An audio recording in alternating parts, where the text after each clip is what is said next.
Hi, welcome to my presentation on two-level radiance caching for fast and scalable real-time global illumination in games. My name is Guillaume, and I'm a graphics programmer at AMD in the Advanced Rendering Research Group. And really, the work I'm presenting here today is the work of all my team. So I thought at least everybody here. And more specifically, I'll be going over the details of our recent GI 1.0 publication that we released late last year, about November 2022. So I'd like to start with a bit of motivation. This is a very simple shot rendered without global illumination. It's made of a single global probe and a bit of ambient occlusion. I'd like to point out that, yeah, it's a very simple render. You can do things that look much better without the need for a fancy dynamic GI system. So I invite you not to read too much into these images, but rather see this as a visual motivation for this presentation. So this is our render without global illumination. And with global illumination, this is exactly the same lighting condition. We've just turned our technique on. And you can note how the correct capturing of short range and long range occlusion really helps grounding the scene elements together. Here's another example without global illumination. And with GI, here I'd like to draw your attention to how the emissive surfaces in particular correctly cast light and shadows onto the surroundings. And final example without GI, and with GI, you can see a bit of color bleeding. So why global illumination? Hopefully the images we've just seen help answer that question. Accurate occlusion can really help ground the scene elements together, and color bleeding can produce richer and more believable lighting, a more believable world, therefore. Now, possibly a more interesting question is why real time? Why do it at runtime? Baked lighting can be pretty high quality. There's lots of techniques available, but obviously it's limited in its ability to adapt to changing geometry and lighting. So we really see the goal of calculating GI at runtime as a way to allow for more dynamic worlds. And we're not completely there yet. I'll touch back upon that topic later in the presentation, but that's really our aim. And another benefit is that it can improve content creation workflow by making iteration faster and more pleasant, where you always work against the like an up-to-date state of the lighting, and I'll have to wait for a bake process as you author an environment. Ray tracing is finally available in hardware, so we're going to use this for our purposes, but it remains expensive. So we need to find solutions that can achieve high lighting quality, but at reduced sample rates. And this is a very active area of research. I've listed a few solutions available in here, but a technique that really caught our eyes about 2 years ago was this screen space radiance caching technique presented by Daniel Wright. It offers an interesting trade-off between path tracing and more traditional probe system with an interesting new twist. This is an image from their presentation comparing a 2-sample per pixel path tracer, although not a very good path tracer, quite clearly, against only half a sample per pixel screen probe system, so 4 times less number of rays. This image in particular I thought was very interesting. Having less noise for less samples overall obviously sounds like a good idea. So we've built upon this this technique and we've implemented this this pipeline for real-time dynamic global illumination, which is fundamentally a two-level radius caching system, where we try to have very few rays but make the most of every ray by caching the radiance and then using it for sampling. So you can see the diagram illustrating as the path bounces around the scene are two levels of caching. This is also very much the plan, this presentation. So we'll start with the screen probes, which is our first level of caching. They position directly onto the primary surfaces and only onto the primary surfaces. They cache the incoming radiance across the hemisphere, and they're high fidelity simply by virtue of the fact that we have many probes. We'll see that in a bit. Then the hash cells, they're the second level of caching. They're positioned anywhere in the world. They cache the reflected radiance for a given direction. The file is detailed than the screen probes, but they're stable and persistent, so it's a nice complement. So as mentioned, that's a bit the plan of the presentation as well, so we'll start with the screen probes. Screen space radiance caching. The goal here is to evaluate the lighting at X point on our primary surface after hitting the primary ray.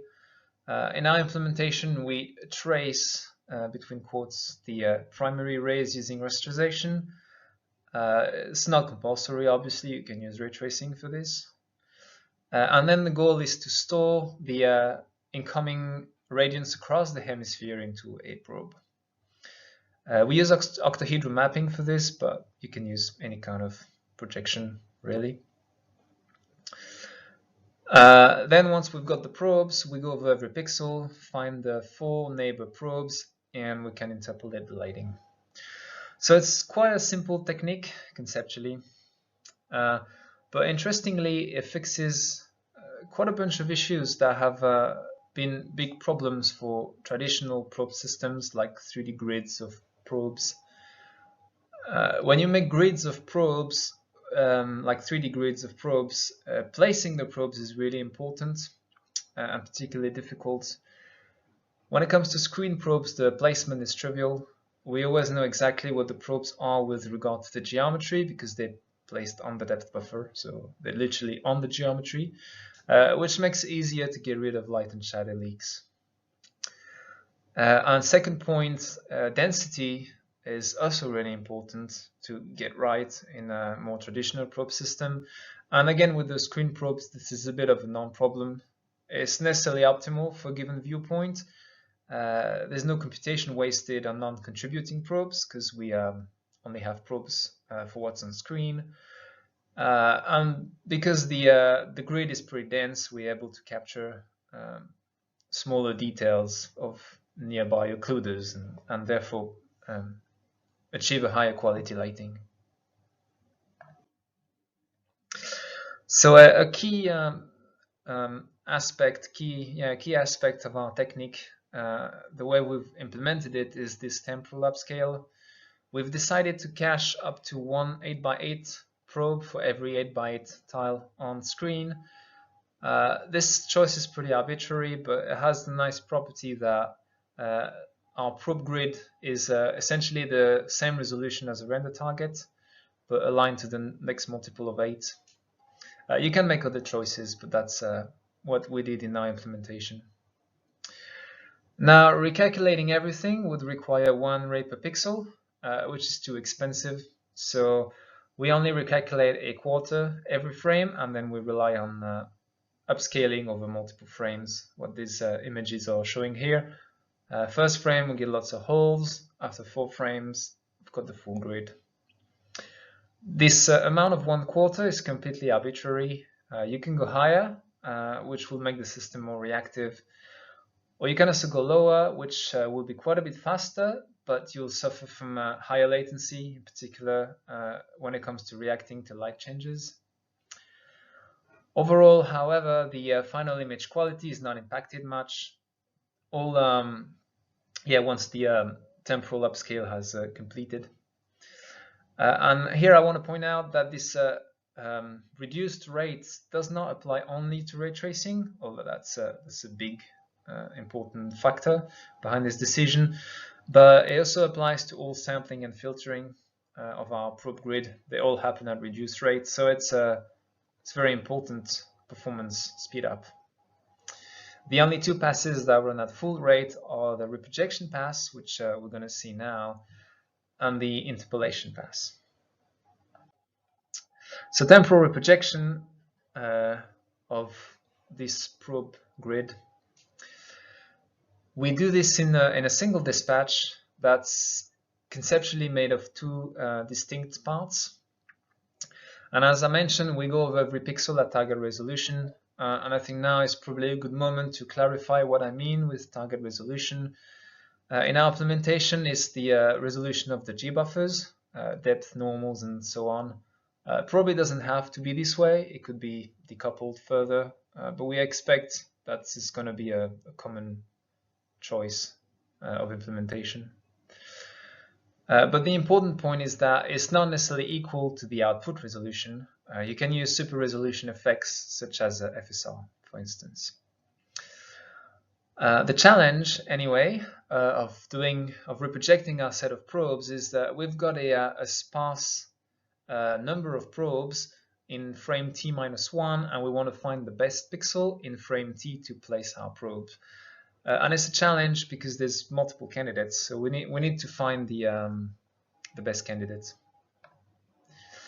So in the first part of the dispatch, we go over every pixel, perform a standard temporal reprojection, locate the nearest probe in the previous frame if we find any, and then determine whether it would be valid using some kind of depth and normal checks to place the probe from the last frame onto this new pixel.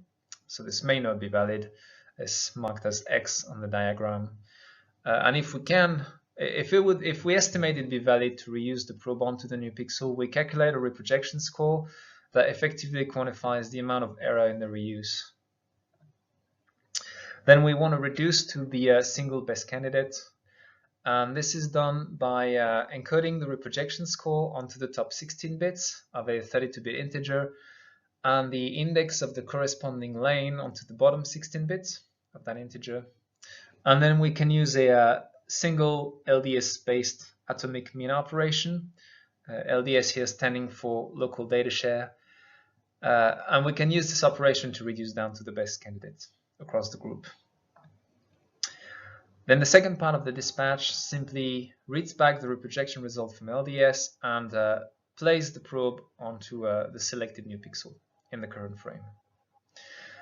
Obviously, this process can fail, and then this is a disocclusion, and we simply flag the tile as such because we couldn't find any suitable candidate.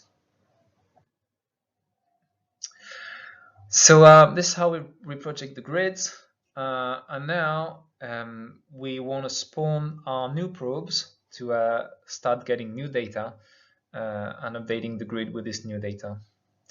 We use a fixed global pattern across the screen to spawn the new probes, and as I mentioned, we only calculate a quarter of the probes every frame.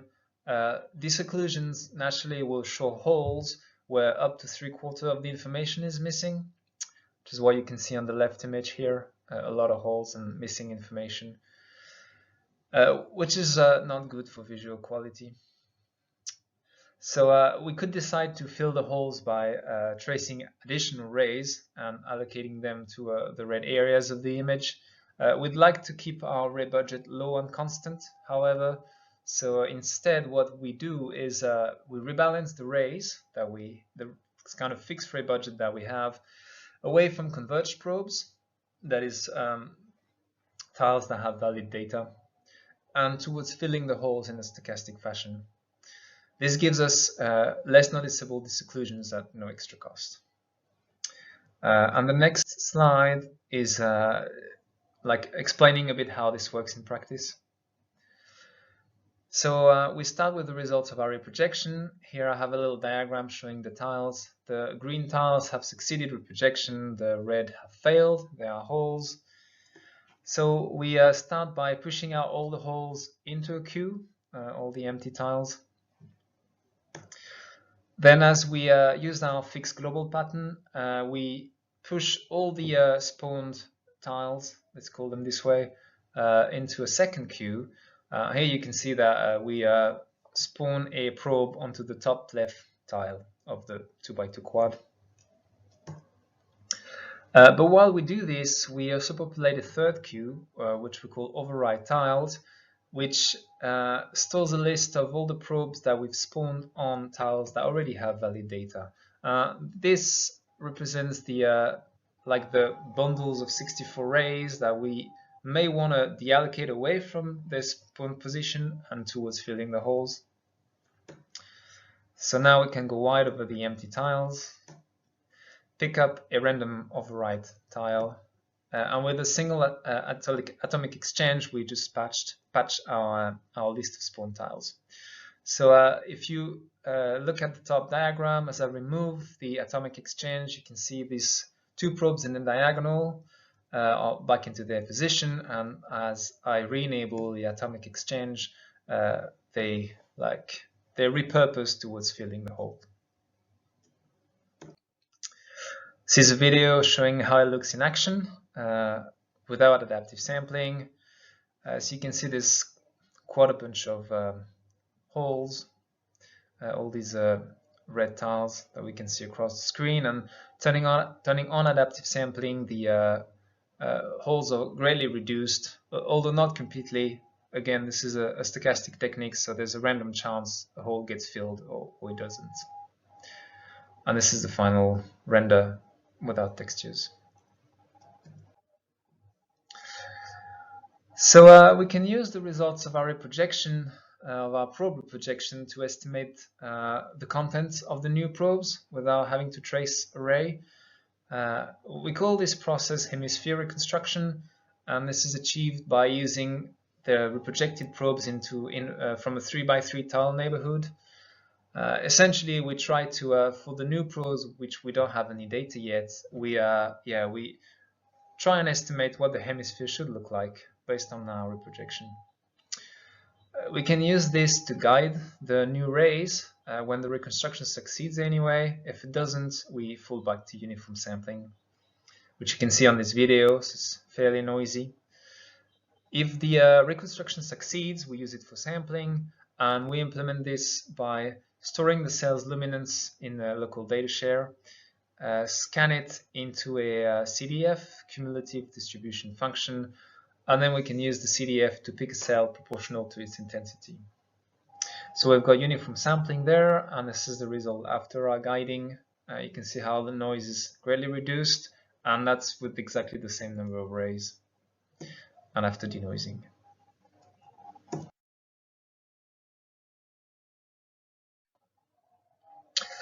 Now, for the guiding to be successful and reduce noise appropriately, we really want the hemisphere reconstruction to be as precise as possible. So I mentioned we use the reprojected probes in a 3x3 tile neighborhood, and what can happen is that if you were to just copy paste the probe data and onto the newly spawned probes, well, lighting parallax may play a significant role, and you may be getting the wrong direction to try and hit your light source, which can make it difficult to hit bright areas consistently. So we perform a parallax correction during the reconstruction, which is implemented by reprojecting the direction into the newly spawned probes and scattering the radiance data using 4 LDS atomics. And then we can simply sink the group, normalize, and resolve the history radiance into the cell.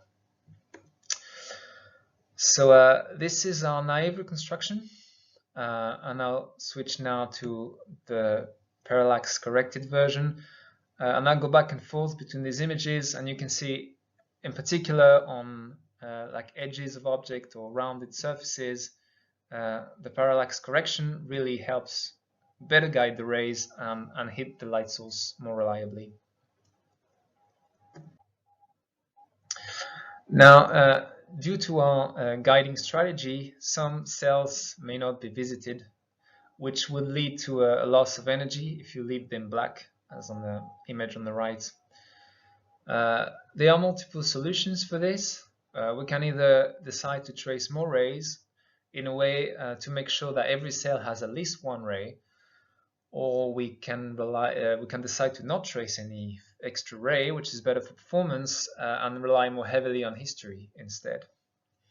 So we'd like to avoid option 1 because constant ray budget helps performance, of course, but especially performance stability and predictability.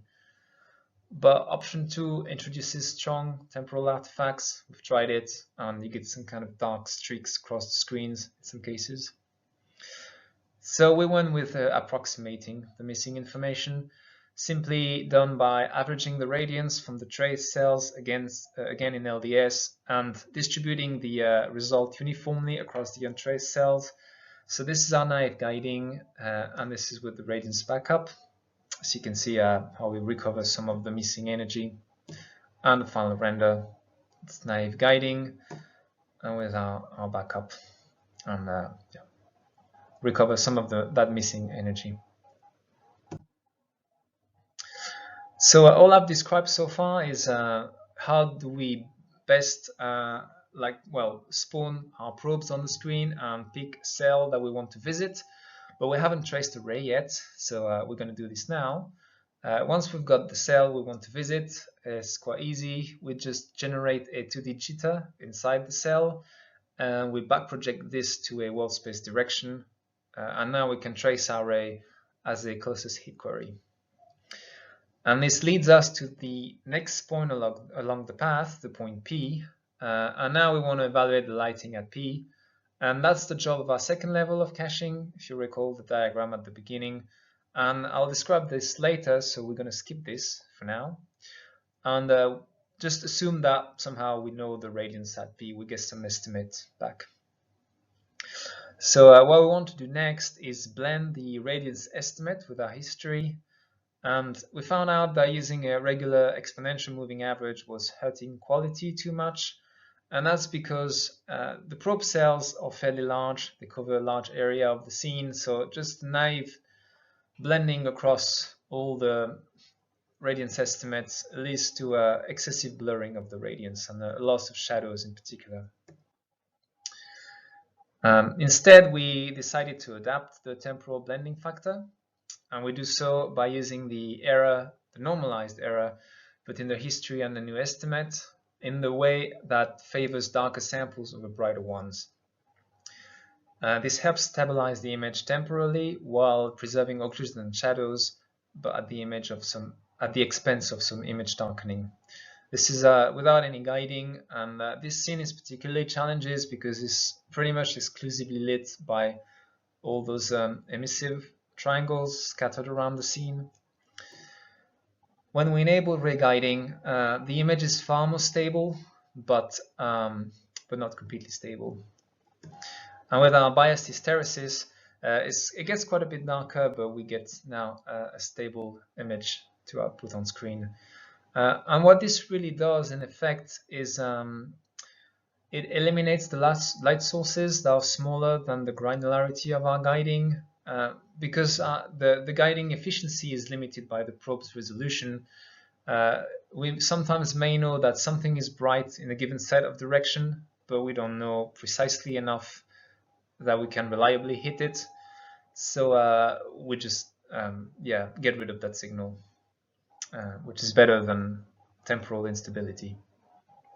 I should point out that the darkening in this scene is pretty strong, but in other scenes where the lighting is easier to find, then the darkening is far less noticeable, or maybe even not noticeable at all.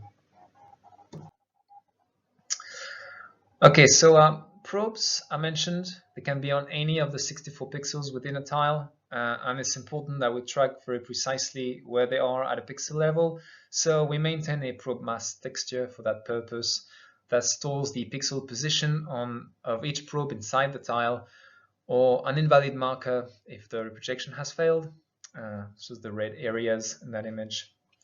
Now, areas with missing probes can be fairly large, which is a bit of an issue because we often want to find neighbor probes, like what's the probe on the left, maybe we want to use information from that one.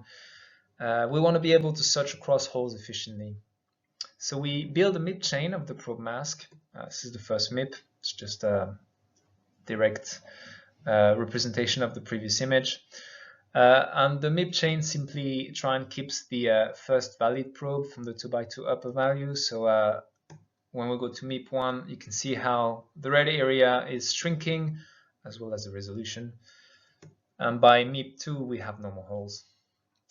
We use the mask to perform large-scale search for probes, which is used extensively during the probe spatial filtering, as well as during the final interpolation pass.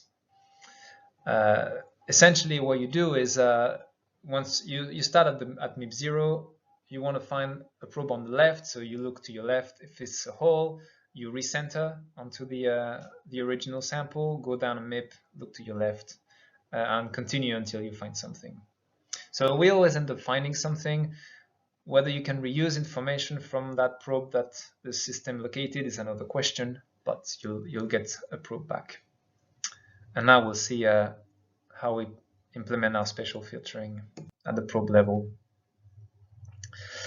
It's very straightforward with a simple 7x7 separate blur in probe space, using the probe mask to search across holes, and a distance to plane counterbilateral weight to avoid light leaking. As Daniel writes, publication, we also use the angle error after heat reprojection to reduce excessive blurring after probe filtering. So this is a kind of a naive filter, and this is with the angle error check. So I'll go back and forth, and particularly if you look at the sinks, you can see how the shadows are extremely blurred in this version, and they recovered in this one. All right, even after upscaling, we're still fairly undersampled. We only have one probe in every 64 pixels, which is not really an issue as such, because we can interpolate between probes, and that's the purpose of probes in the first place. But thin geometry can cause temporal flickering, which is what I tried to highlight in this diagram. Here we have this wobbly line, which represents a thin feature. It can be some kind of hair or something. And on the first frame, we spawn probe 1 onto the thin feature, and we calculate it, have some radiance data. And then next frame, probe 2 is spawned outside the thin feature, so we can't reuse from probe 1 during the hemisphere reconstruction step. Now I mentioned that we actually use the probes in a 3x3 neighborhood to perform the reconstruction, but we're going to ignore that for the purpose of simplifying this explanation. So probe 2 has to start again from scratch. It's got no history.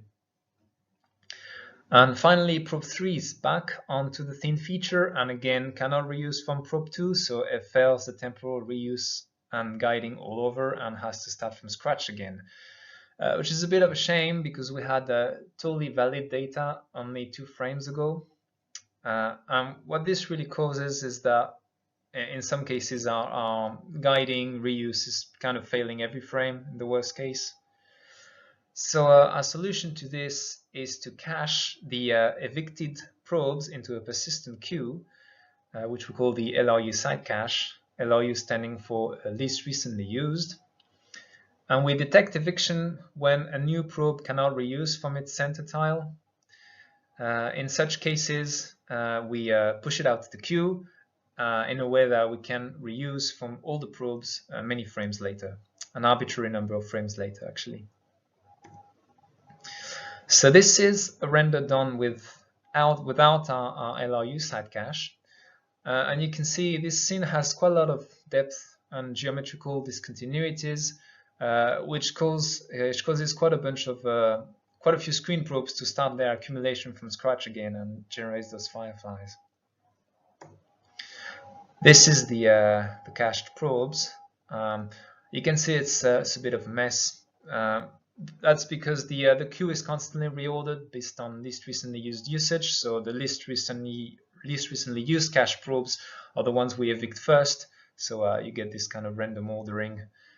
But what you may also notice is that the update rate is very high, and that's because whenever we reuse information from a cached probe, we make sure that it's also updated with the new radiance data at the end of the frame, and that's so the state of the cache never falls behind the current state of lighting.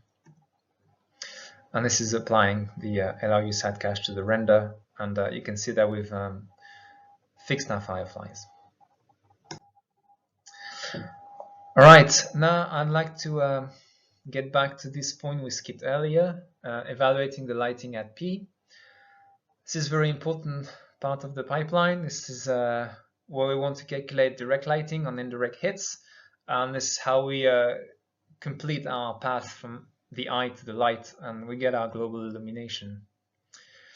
We use a mix of two solutions for this, the temporal radiance feedback and hash grid radiance caching. So I start with the temporal radiance feedback. It's really simple. We simply check whether P was visible in the last frame. It's regular temporal projection, and if it was, we can use that information instead of the hash grid. Now, because the previous frame's lighting is both direct and indirect lighting, we get some form of recurrent infinite multi-bounce effect for free.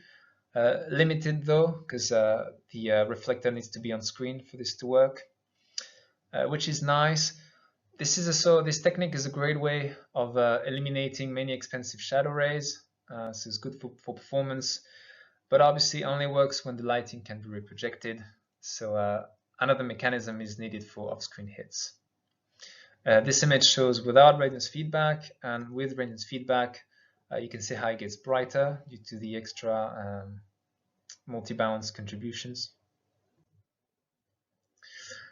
And yeah, now we'll be moving on to the hash cells, the second level of radiance caching. So hash grid radiance caching, this is based on spatial hashing, hence the name. It's entirely built on the fly, or another way of saying it possibly is build as you traverse. So we don't pre-build anything, and as we trace our rays, if we hit an area of the scene, we simply look if there's a cell existing. If there is not, we create one. If there is one, we use the existing one. So there's no pre-processing needed. It works on all geometry, and has this nice property of only allocating memory where information is needed, because that's literally build as you traverse, as you hit. In practice, the way it's implemented is associating every cell with a decay value that is being reset every time the cell is touched to the max, and decay to a 0 otherwise. So once the decay finishes, the cell is evicted and its memory can be reclaimed for other areas of world space. This slide tries to explain a bit more in detail how spatial hashing works. It's really simple, very simple technique. We put together what we call a vertex descriptor. We're going to hash it twice. In our case, a vertex descriptor is the quantized position P and quantized direction dir, the ray direction in this diagram. I'll explain in just a second why we need to hash twice. But the first hashing function, which we refer to as h1, has to return a value between 0 and our capacity minus 1. And we use this first hash, the result of this first hash, to locate our bucket. A simple linear indexing into an array of buckets. And every bucket contains 16 cells. And we use the secondary hash, which must return anything but 0. That's reserved for empty cells. We use the secondary hash to locate the cell in the bucket. And the reason for this kind of dual hashing thing is that it may well be that you have two distinct descriptors that after applying the first hashing function h1, you get the same value, the same index, which will lead to a conflict. They would share the same radiance, and that may lead to light leaking and such. So the secondary hash is here to perform linear probing and solve conflicts. We perform the probing using atomic exchange to either find or insert a cell in the array, and the resolved cell will store our locally filtered radiance. Now, when we have a new sample, we can add it to the cache by using 4 global atomics that are performed into some pre-cleared scratch memory, later resolved into a half-precision float for reduced bandwidth requirements when looking up the cache. Now, I think it's a good time to mention something about adaptive filtering heuristics. At a distance, the geometrical detail tends to increase, and your view frustum gets fairly large, possibly far beyond your sampling and memory budgets. So we need to find a way to keep memory use under control, and the traditional solution for this is creating LODs, level of details. It's super easy to create LODs with hashing. You simply adapt the amount of quantization, increase the amount of quantization at a distance, in other words, your cell size. We do so in a way that targets a roughly constant size after projection on screen, and we work backwards to derive the size of the cell in wall space. So it means you don't really need to tweak it. It's automatically determined for any scene scale. I'll just jump back to the screen probes for 1 second, mentioning that we apply a very similar approach to our screen probes. That is, we relax the radiance reuse heuristics using a very similar formula at a distance. And this is to make sure we remain temporally stable as the amount of detail increases and our amount of samples reduces. So here you can see this little barrel, how we successfully capture the occlusion and kind of shadow in that little piece of geometry. And as we zoom out, we allow for a bit more blur, a bit more bias, but we can remain stable, temporally stable. All right, now I'd like to talk about filtering in hash space. It's quite an interesting topic. It's quite challenging. We notice that the secluded regions may exhibit a significant amount of noise under motion. So here the camera is moving to the right, and you can see this kind of blotchy noise coming directly from the noisy hash cells. Now, the size of the cell, depending on how you set it up, is directly proportional to the amount of radiance filtering that you're going to apply. A large cell size means more filtering, so less variance, but more bias, of course. And a small cell size is more faithful, less blurring, but the noise is worse when you don't have enough samples accumulating in the cell. Ideally, we'd like to be able to pick the cell size adaptively, and that's because filtering in hash space can be very costly. We tried simple 3x3x3 kernels, which is kind of the minimum you can do. And this already requires 54 hashing operations and potentially up to 400 reads due to all the linear probing that needs to take place. And it ends up really expensive. So our solution instead is to rely on radiance prefiltering. And in here, what we did is make the hash grid into a 2-level structure. So our buckets now point to 2D tiles of radiance data of 8x8 cells instead of pointing to the cells directly. So 2D tiles, the orientation of the tile is determined based on the direction of the ray of the DIA vector. We simply project onto the XY, XZ, or YZ plane by dropping the largest component from the direction vector. And what's really interesting about this approach is once we have these 8x8 tiles, we can simply prefilter them in a very similar way to MIP mapping. Just calculate the MIP chain. Because they're very low resolution, we can perform the whole prefiltering in LDS, which is pretty fast. And then when it comes the time to look up the radiance cache, we simply pick the correct MIP level for a given noise level. So we're back on our slide, on our image, showing the results without radiance prefiltering. This is a debug view, by the way, showing the indirect lighting only, so the noise is more visible. And after radiance prefiltering, you can see that the noise is nicely reduced. I'll go back and forth. without radiance prefiltering and without radiance prefiltering. Still a bit noisy, but it's a much better result than without the technique. And now we tested this caching scheme across multiple scenes, and we've noticed some scenes may suffer from light leaking artifacts, which is this one here, this bright highlight in the corner should not be there. So we spent a bit of time trying to understand what was going on in here, and this is what we came up with. So what happens here is that the inner green wall, which we reach after bouncing once, well, it's close enough to the outer wall that after quantizing our position, we end up with the same position, like being inside or outside the wall. Now we know our vertex descriptor also includes the direction, but what happens here is that the secondary ray is parallel enough to the bright radiance event that, again, after quantizing the ray directions, we end up with the same direction.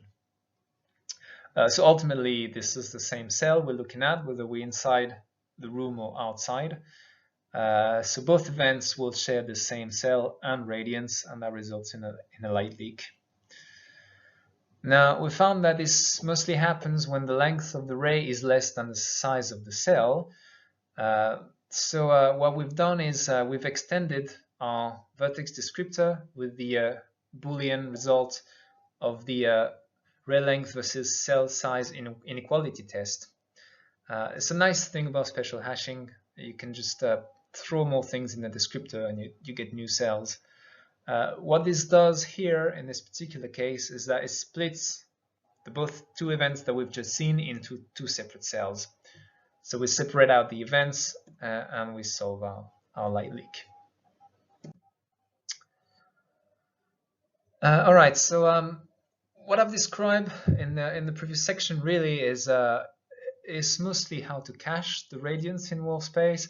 It's still not really how do we evaluate the lighting at P, how do we connect the point P to the light source. So that's what we finish with. Multiple solutions are possible here. You can use shadow mapping or you can use ray trace shadows. Our implementation focuses on ray trace shadows because we think it's more forward-looking, possibly the right area for us to invest as a research team. But it's worth noting that this system is completely compatible with shadow maps if you have them and want to use them. A very easy way to combine both approaches is to simply make two light lists, one for shadow mapping, one for ray tracing, and add them up. So onto the topic of light sampling. This is really what this is about. How do we pick the best light sample to send our shadow rays? Here I've placed P in a way where it's partially occluded from the surrounding light. So if you were to just do trace rays in random direction, you'll end up wasting many shadow rays that would not hit the light, and this has a strong impact on the variance of the hash cells and ultimately the noise in the probes and the final noise on screen. So we want to do something about this. We could solve this problem obviously by throwing more rays at the problem, but again, we'd like to maintain the ray count both low and constant. So we'd rather try to be smarter about our sampling. And we can use reservoir-based resampling for this, otherwise known as RISTA. RISTA is quite an exciting technique, I believe, for real-time sampling of many ray traced lights.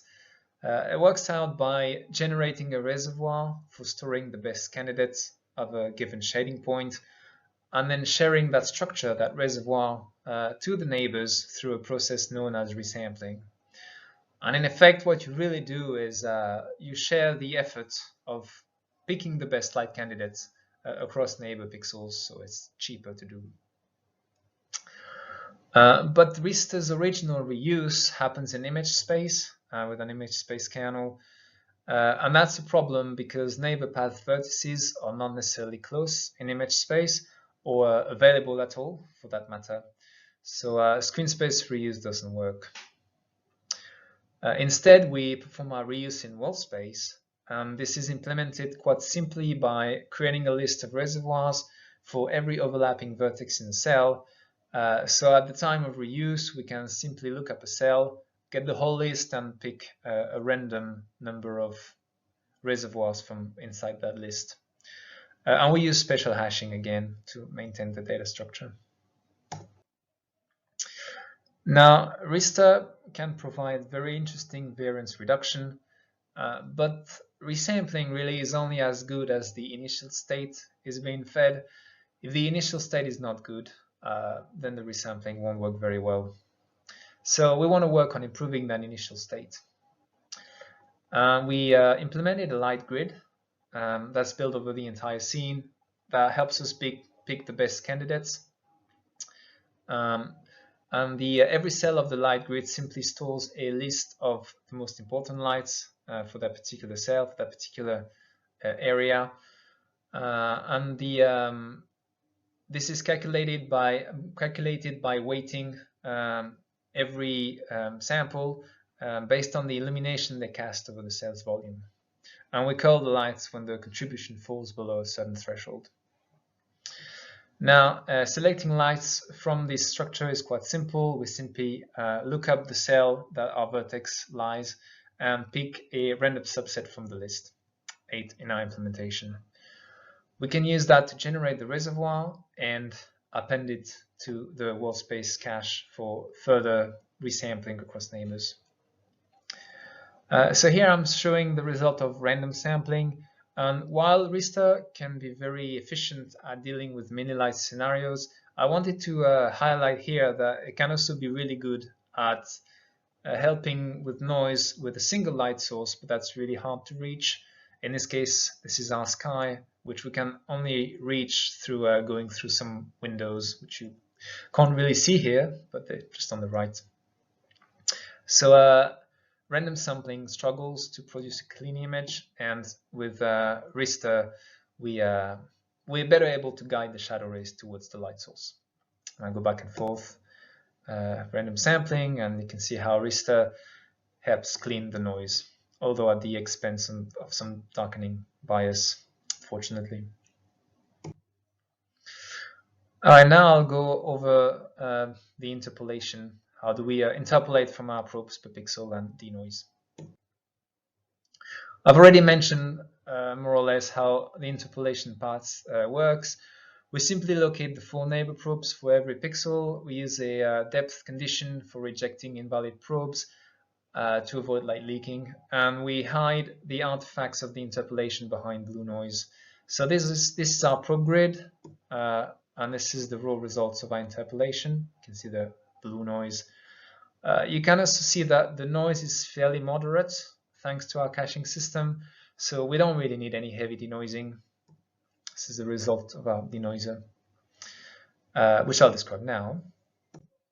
So yeah, it's very simple denoiser, a bit more like a cleanup pass.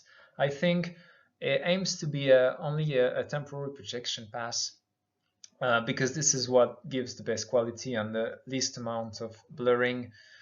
But reprojection can fail at this occlusion specifically, as we've seen. So what we do is we have the reprojection pass, we have it output both the reprojected color buffer, temporally filtered, and a blur mask, which is fed to an adaptive filter. In practice, we only blur the new pixels for about 8 frames using an ever-decreasing radius, which is what I refer to as the blur mask. For the rest of the pixels, we rely purely on temporal filtering. Interpolation failure. This happens when all the 4 probes we've located, we fail to interpolate from them, or in other words, the depth condition returns 0 for all the 4 probes, which is what's happening if you look at the top image here for those red areas. All 4 probes are like outside that thin hole, sorry. So we're not really, it's not a very good idea to interpolate from any of these probes. Doing so introduces a light leak. but we don't really have a choice because we have no other piece of information. So we do reset all the weights back to 1 in such cases, effectively doing a simple average of the probes, which, as mentioned, introduces some undesirable light leaking, which we fix further down the road by flagging the pixels in the alpha channel, which effectively sends a hint to the denoiser to try and get rid of that sample. And this is a fairly strong hint. We use it in the reprojection pass. If we manage to have valid history, then we get rid of the new sample. If we cannot reproject, we try to get rid of it in the filtering pass, at the spatial filtering pass, and if that fails as well, then we output the light leak to the screen, but keep the sample flagged in the alpha channel again of the history buffer so we don't reuse it next frame, so it disappears as quickly as possible. Now I'd like to talk a bit about reaction to light changes. We've noticed that in some cases, if you change lighting condition, the reaction time may be pretty slow.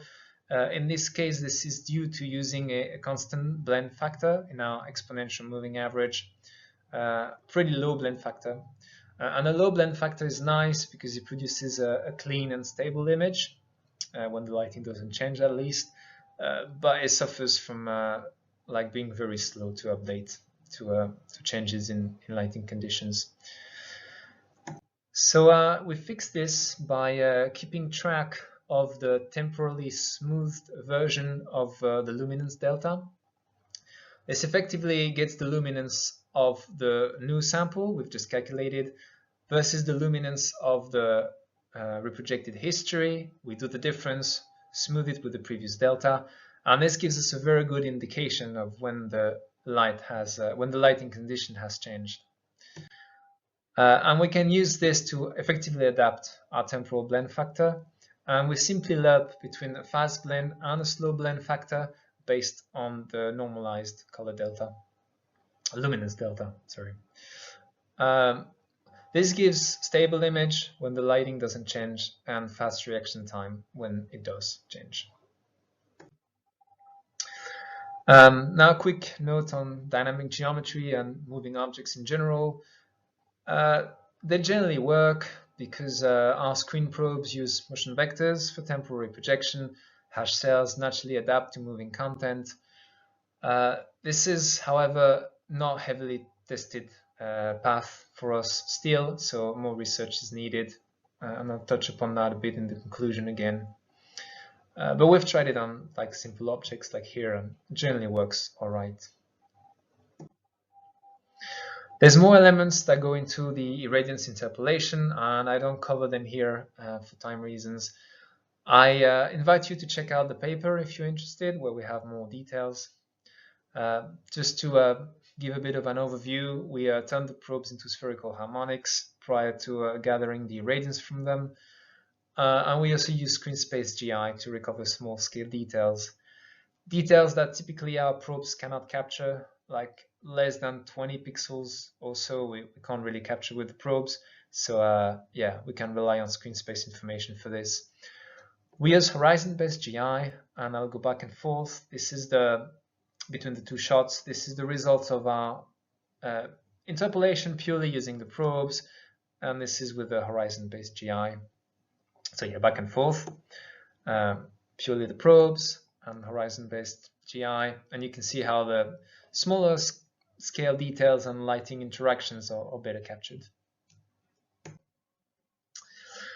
On this slide, I've tried to capture some performance measurements. They're done at 1080p on our latest GPU, 7900 XTX. I'm not going to go over every box one by one. I try to make it so that it's quite visible how much time is spent in each subsystem of the pipeline. And I'll draw your attention only to the final total time of the whole GI pipeline of about 3.6 milliseconds to calculate pretty much all the lighting on this image. And finally, I'll finish with some comparisons with our path tracer, which we use to produce ground truth images. This is set up to perform 3 bounces of global illumination. So yeah, that's the path tracer, and this is the GI1 approximation. And generally you can see that we're quite a bit blurrier than the path tracer, but there is no obvious error, no light leaking, and the intensities roughly match. Here's another example. This is the 3 bounce path tracer, and this is our GI1 approximation.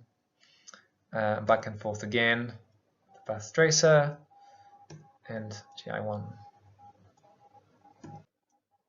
And this is a final comparison. The path tracer running on that scene, and GI 1.0, path tracer again, and GI1. All right, with this I'm reaching the conclusion.